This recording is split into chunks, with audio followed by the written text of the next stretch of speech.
Thanks for wasting our time today. I understand this is a marriage proposal, but we do not approve. Please give up and go home now. When we went to my boyfriend's family home to announce our engagement, his mother glared at me, speaking down to me like this.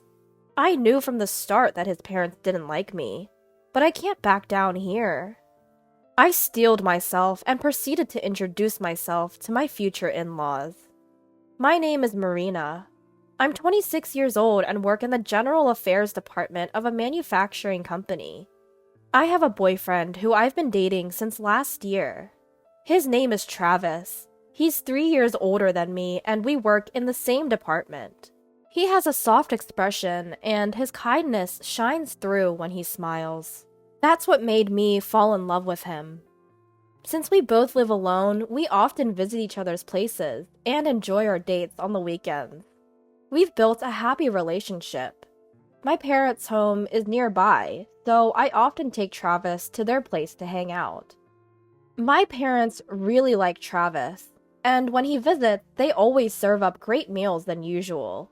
Travis gets along well with my father, and I thought that everything would be fine even after we got married. However, Travis has always been reluctant to introduce me to his parents. When I asked him why, he looked troubled. Could you wait a little longer? My parents are nothing like yours. I wish I had been raised by people like your parents. When he said this, he looked somewhat sad. I wondered if he might be on bad terms with his parents. I decided to wait until he was ready to talk about it. I wasn't in a rush to get married, and I thought it would be best for him to tell me when he was ready. But life doesn't always go the way you want it to. One holiday, while Travis and I were heading to our favorite restaurant, a surprising turn of events unfolded. As we were guided to our seats by the staff, Travis suddenly looked shocked and began to fidget uncomfortably. "What's wrong?" I asked. He was at a loss for words and could not answer properly. Well, he said, looking away. Wondering if I had done something wrong, I felt anxious. Just then, "Oh, isn't that dear Travis? I haven't heard from you in a while. I was wondering what you were up to."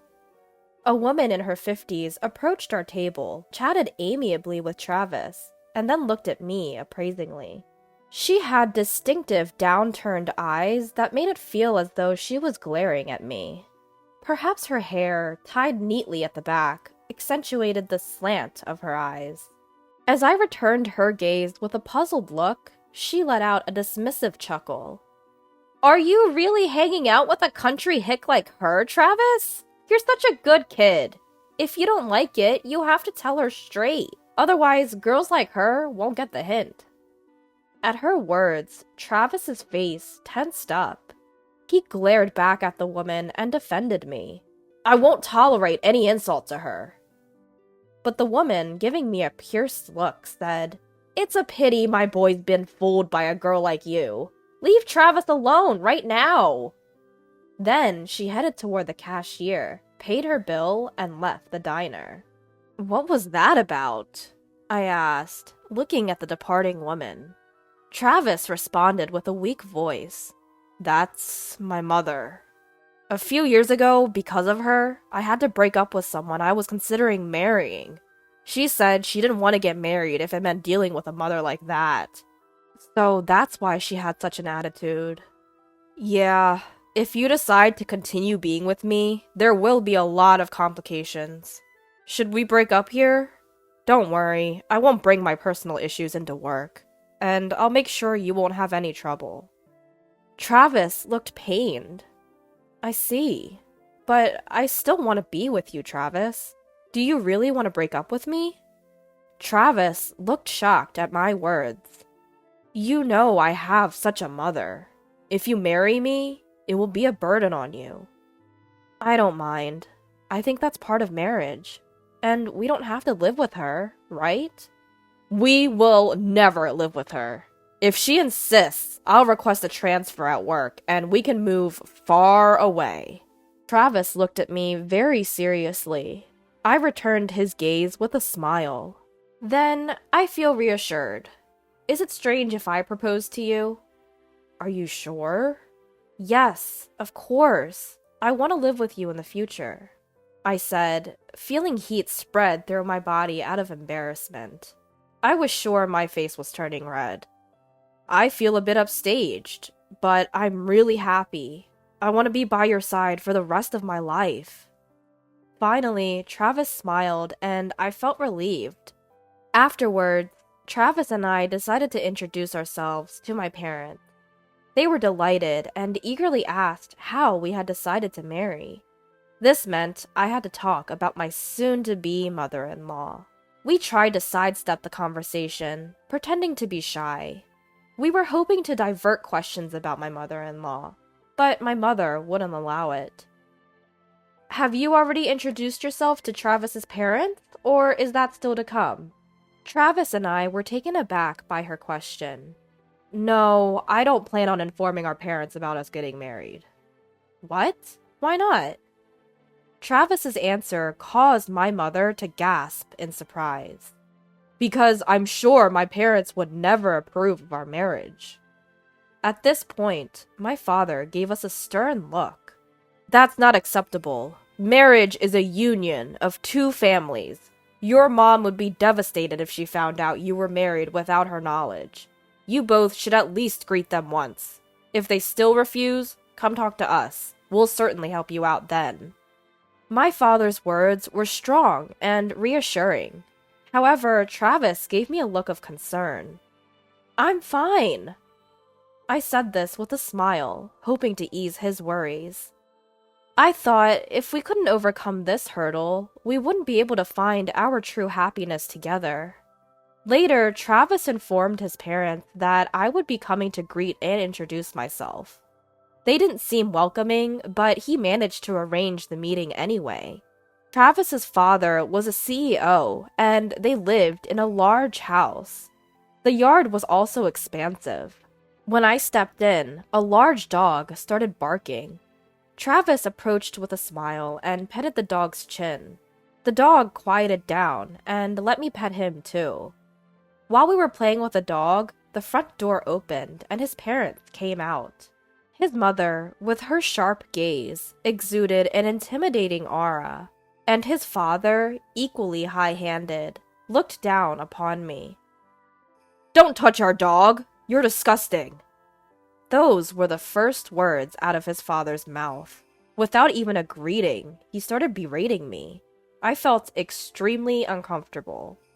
"How dare you speak to her like that? If you keep acting this way, I won't hesitate to cut ties with you." When Travis said this, his parents glared at me, but didn't make any further unpleasant remarks. They invited us into the house. I found it a bit strange. Travis, with just one look at his face, you would think he's a kind person because of his gentle eyes. I thought he took after his father because his mother had upturned eyes, but he didn't resemble his father at all. Things like skipping generations in genetic traits are not uncommon, and there are plenty of kids who don't resemble either parent. So I thought maybe it's best not to delve too much into that matter. I entered the house, and as I was looking around, a middle-aged man in a suit appeared. "Welcome home, young master!" Upon seeing Travis, he bowed to greet him. His kind smile was contagious, and I found myself smiling back at him. "It's been a while, Mr. Williams." "You're all grown now, young master." Mr. Williams looked at Travis and smiled warmly.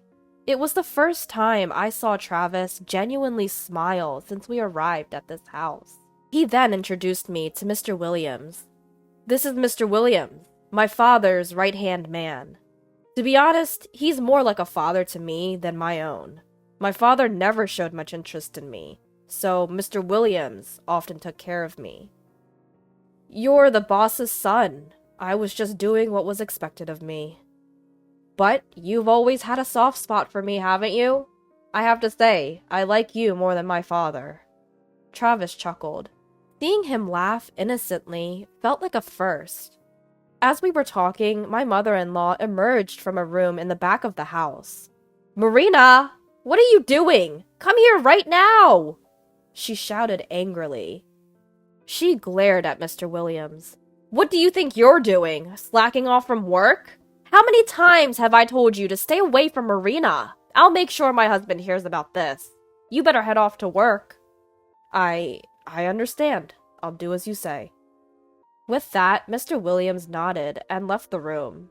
As an office worker who only does clerical work, I wonder if being the CEO's secretary means you have to visit the CEO's house and be at the beck and call of the CEO's wife. Travis glared at his mother and protested. Why do you always treat Mr. Williams so harshly? How can you be so rude to someone who's been working so hard for Dad? Quiet! You should just do as your parents say. I'll deal with that man. Now come over here. Following my mother-in-law, Travis and I moved to the living room. Travis and I sat on the sofa across from my in-laws, and my mother-in-law was the first to speak. Thanks for wasting our time today. I heard you two are here to greet and introduce yourselves to get our blessings, but we don't approve of you two getting married, so just give up and go home. I was prepared for the snide remarks. This didn't bother me at all. No, thank you for taking the time out of your busy schedule for us. Travis and I love each other. It's natural for two people in love to get married. Don't you agree, father-in-law and mother-in-law? I replied with a composed smile. However, my mother-in-law gave a deliberately exaggerated sigh. Ugh, you don't understand anything about marriage, do you? Since our last meeting, I've looked into you. You're a mediocre woman who, after graduating from a nothing special average university, joined a small-scale company. And despite your lack of remarkable skills, you've managed to ensnare my Travis, haven't you? Do you really think a woman like you is good enough for our family? Good match is what's important in marriage. Mom, Marina and I work at the same company. We work the same way in the same place. If Marina is incompetent, then so am I. We're a good match. Travis, you're different. There must have been a reason for you to lower your standards and join that company. This woman only had that option available to her. And besides, my mother-in-law smirking, turning a mocking gaze at me, and continued. Seems like you come from a poor family. After our money, are you? At my mother-in-law's insinuation, I felt my blood boil. I had resolved not to let anything she said upset me, but when she brought up my parents, I couldn't hold back my anger and found myself retorting. Please don't just assume we're poor. What's wrong with calling a spade a spade? Living in a run-down 50-year-old house, driving a car that was released 10 years ago. Did I hit a nerve because I'm spot on? This is why I can't stand poor people. My family home was built by my great-grandfather, who was a carpenter. It's precious to us. As for the car, we simply like it, and have kept it running smoothly. There's no reason for us to be labeled as poor. You did your research, didn't you? You must know what my parents do for a living. Yes, I know your father is a university professor and your mother is a high school teacher. I acknowledge they have respectable jobs. However, there's too much of a disparity between our families. Listen, Travis is slated to take over his father's business someday. Don't think for a second that the daughter of mere educators can marry my son. With that, my mother-in-law cackled loudly. That's when Travis stood up. His face was transformed into something I'd never seen before. A scary expression replacing his usual gentle smile. It was a waste of time trying to talk to you people. I'm cutting ties with you. There's no way I could forgive you for bad-mouthing someone I care about. Marina, let's go. There's no point in trying to persuade them anymore. Travis grabbed my hand, and we left their house. I'm sorry. I'll explain to your parents that we couldn't even have a conversation with them. Please don't say you won't marry me." I could only nod in response to Travis's desperate plea. Travis and I went straight to my parents' house and told them what had happened as his parent. Travis had anticipated this might happen and had brought along a voice recorder.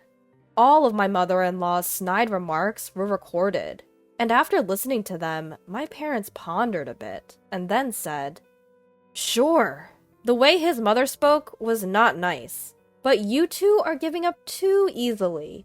We'll try to work out a strategy, so you go ahead and keep making your wedding preparations.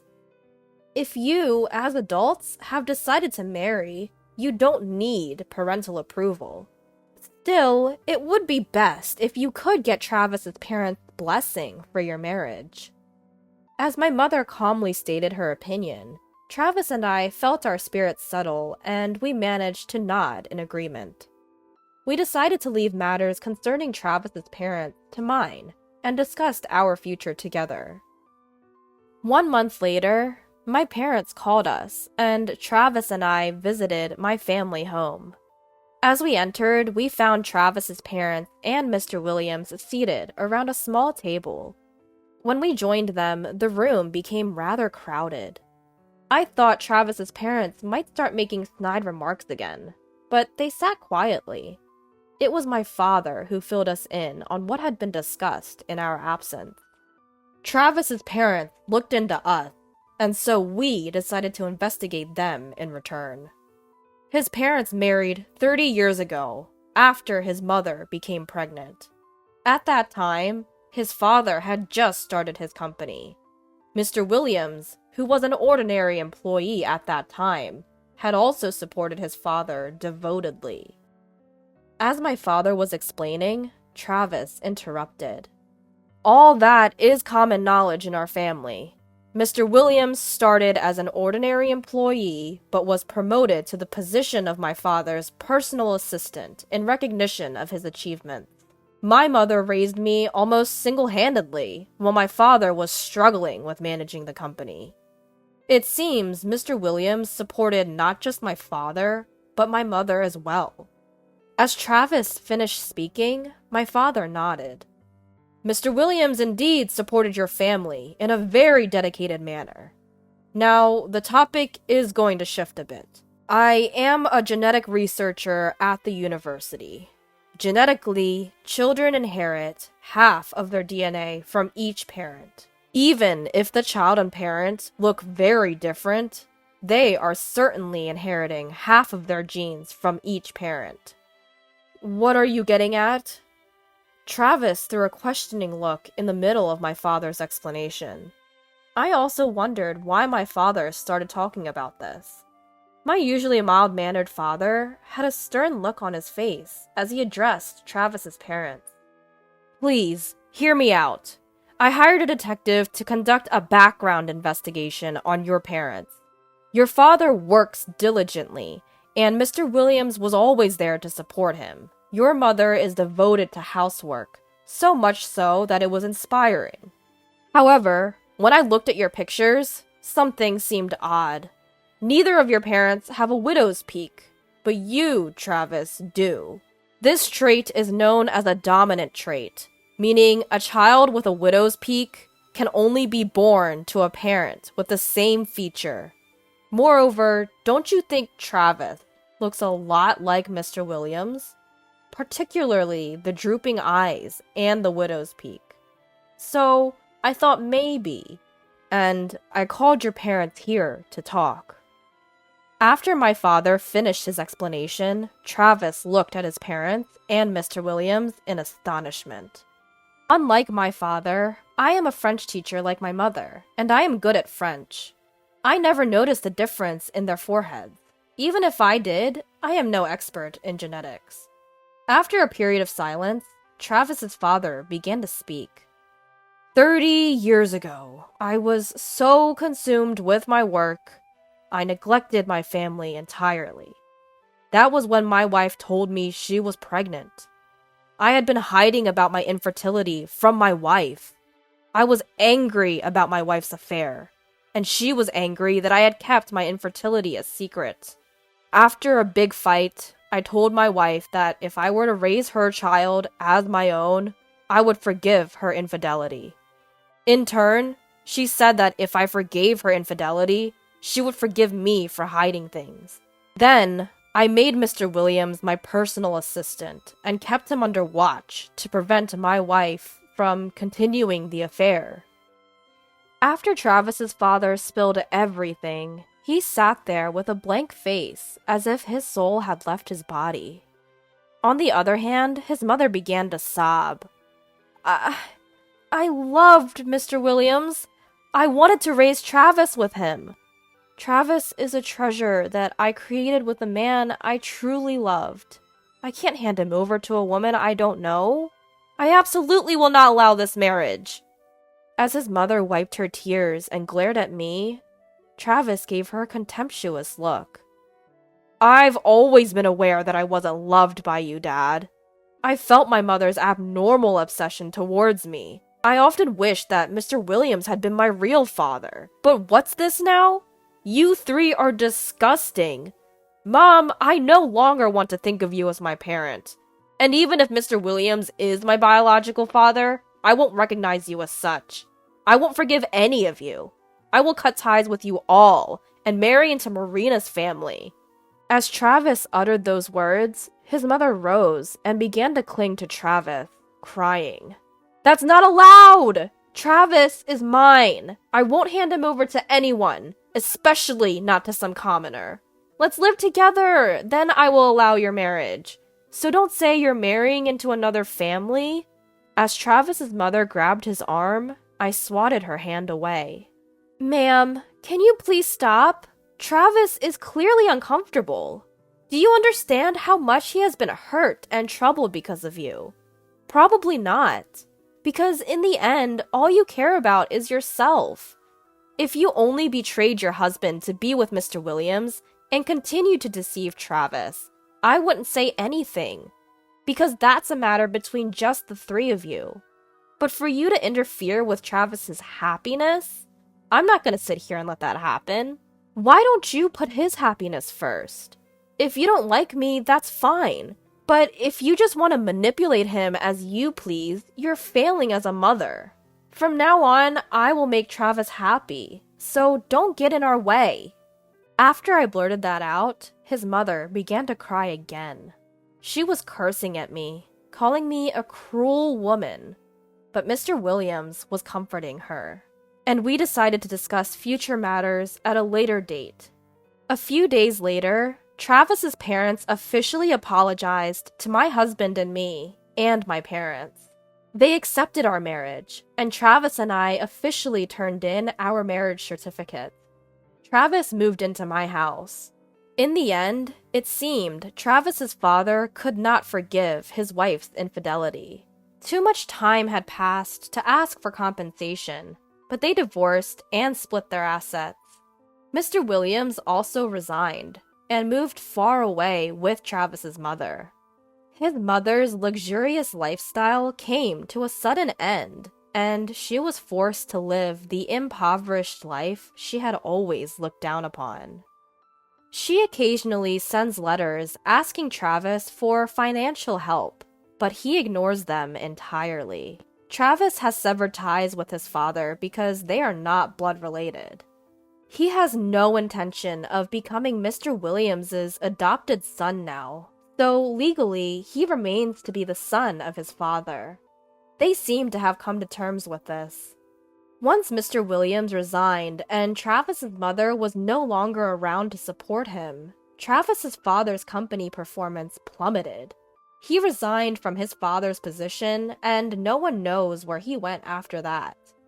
A year after marrying Travis, I saw that his parents' house had been put up for sale.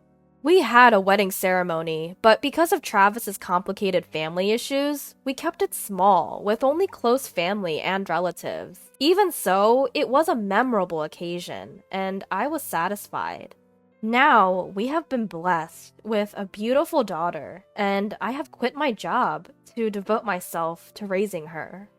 My parents occasionally visit and help take care of our daughter, which is a great help. Travis and I plan to support each other and raise our daughter with love.